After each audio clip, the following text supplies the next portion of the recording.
Hati-hati, tadi saya jelaskan di awal Bu ya. Awas, maaf, bahwa ikhlas bertauhid itu puncak yang paling tinggi dalam keikhlasan.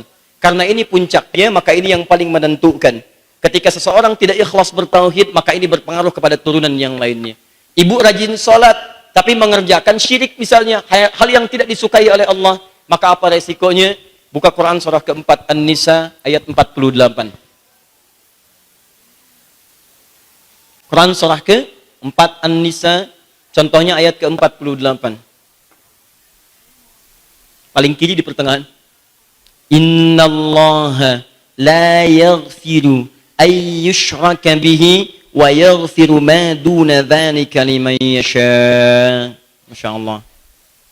Ada orang pernah mabuk, ada orang pernah mencuri, dia tobat, diampuni. Atau ada orang pernah sholat, amal ibadahnya banyak, ada kesalahan-kesalahan ditimbang di akhirat, maka amal solehnya bisa menutup amal salahnya. Misal, maaf sekali Ibu ya, walaupun mungkin Ibu tidak seperti ini, di luar tempat ini. Ya, di sini mungkin beda ya. Lihat sini. Ada orang yang selepas taklim mencela orang lain. Tuh ya, taklim kita yang paling hebat, paling bagus. Iya, di sana belum tentu ahli surga ya. Bisa. Begitu kalimat itu disampaikan, maka pahala taklim Ibu dipindahkan kepada orang tadi. Di akhirat ditukar nanti. Tu'khadhu hadha min hasanati wa hadha min hasanati. Pahalanya ditutupkan kepada dosanya. Ya, baik ya? Jadi yang mencela, yang gibah, yang macam-macam ditutup dengan kebaikan-kebaikannya. Tapi kalau syirik yang satu ini, misal, ini orang sholat, puasa, zakat, banyak sedekah. Berbuat yang tadi nggak pernah mencela, tidak pernah korupsi, tidak pernah mencuri, cuman syirik misalnya, syirik. Maka cukuplah satu dosa itu untuk menggugurkan semua amalannya. Ibu haji misalnya, sekali dalam setahun nggak akan bisa mengganti dosa syirik. Selesai. Maka hati-hati, kalau dalam praktek yang seperti ini muncul dalam kehidupan, maka ini yang pertama kali mesti kita hapuskan dalam kehidupan kita. Jelas di sini? Baik. Dan syirik yang paling ringan itu riya. Yang paling ringan itu riya. Kalau syirik yang paling besar kita sudah paham. Yang paling ringan, ini yang jarang sekali kelihatan, riya. Riya itu saat dikerjakan, awas ya, yang dimaksud riya ini, riya dalam pengertian pembahasan syariat, bukan nama yang lain ya. Kan ada riya NS, riya ini macam-macam, itu bukan yang itu ya. Ini dalam pembahasan syariat. Buka Quran surah kedua Al-Baqarah ayat 264, paling kiri sebelah bawah. Quran surah 2 ayat 264.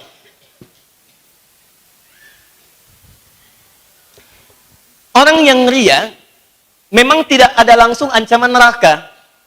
Cuma ketika dia riya itu menghabiskan semua pahala yang pernah diraih. Lihat ayatnya. Ya ayyuhalladzina amanu, hai orang-orang yang sudah merasa punya iman, la tubtilu shadaqatikum bil manni wal adza. Jangan engkau kemudian menggugurkan, membatalkan, menghabiskan semua kebaikan yang telah lelah engkau tenun. Ibu itu, maaf, sholat itu kan tidak mudah. Tahajud tidak mudah, perjuangannya banyak. Infak tidak mudah, perjuangan melawan hati. Tapi tiba-tiba bisa batal, hancur semua, tidak ada nilainya. Kenapa?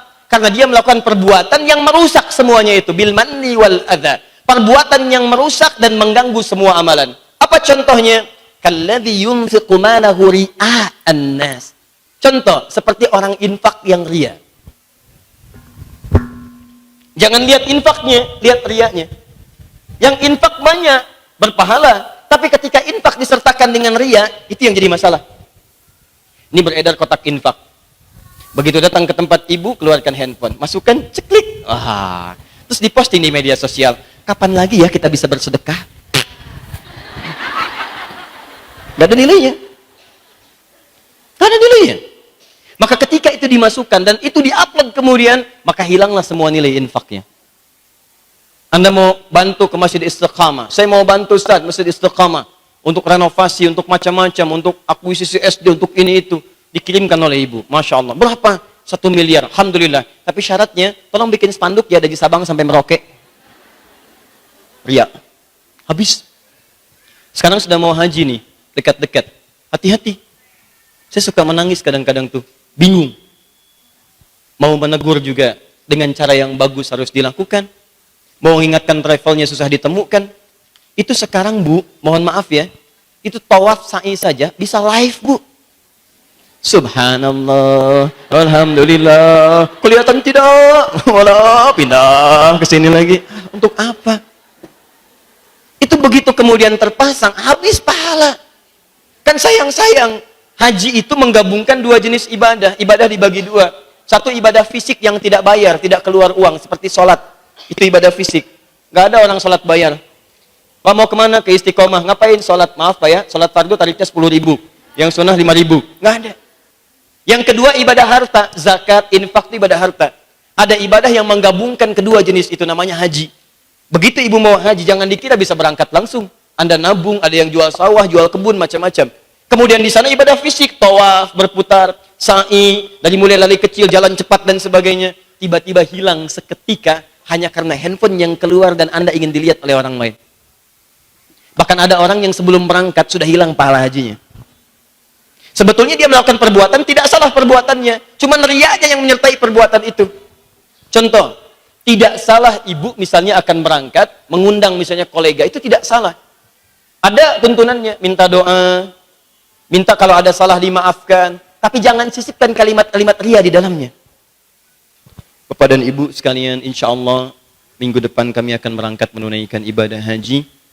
Dan saya mohon maaf kalau selama ini banyak kekurangan dan dosa yang saya lakukan pada Bapak Ibu sekalian. Supaya lancar ibadah saya, mohon maafkan kami. Dan tolong doakan supaya kami hajinya lancar, diterima oleh Allah. Ini haji pertama kami Bapak Ibu sekalian. Mungkin juga yang pertama kali di komplek ini ya, Pak RT belum haji, Pak RW, dan ibu-ibu sekalian. Saya akan bermohon kepada Allah saat wukuf yang mustajab. Semoga Bapak Ibu pun bisa haji kemudian hari. Habis. Gak ada nilainya.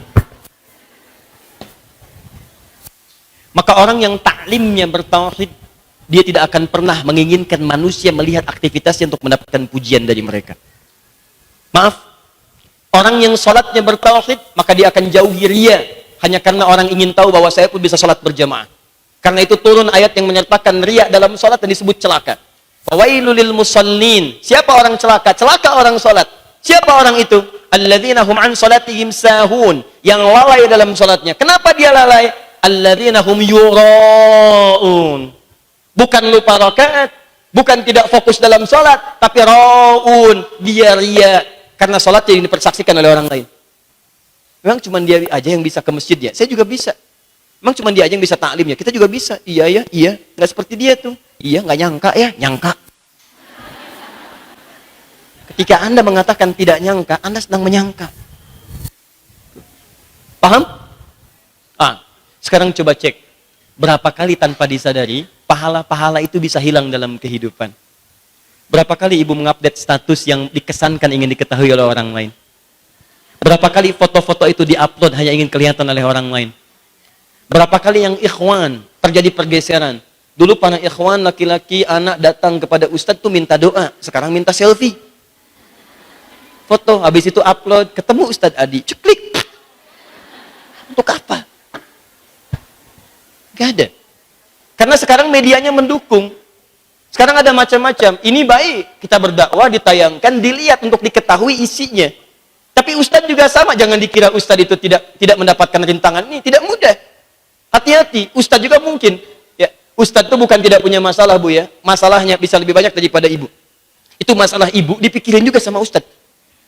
Kertas pertanyaan, itu kan masalah. Ya. Ini poinnya. Paham sampai sini? Satu. Sudah.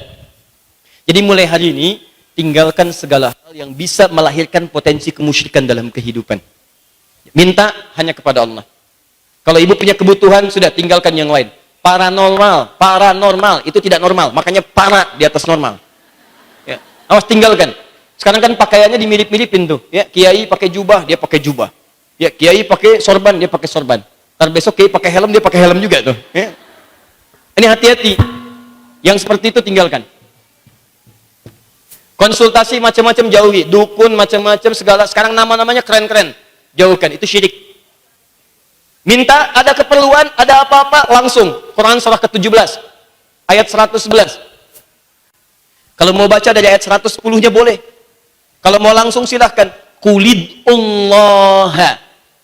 Tuh, yang pertama kali disebut Allah. Kalau Anda punya masalah, Anda punya persoalan, qulidullah. Minta sama Allah. Sebut. Ya Allah minta. Awir Rahman, atau sebut namanya ya Rahman.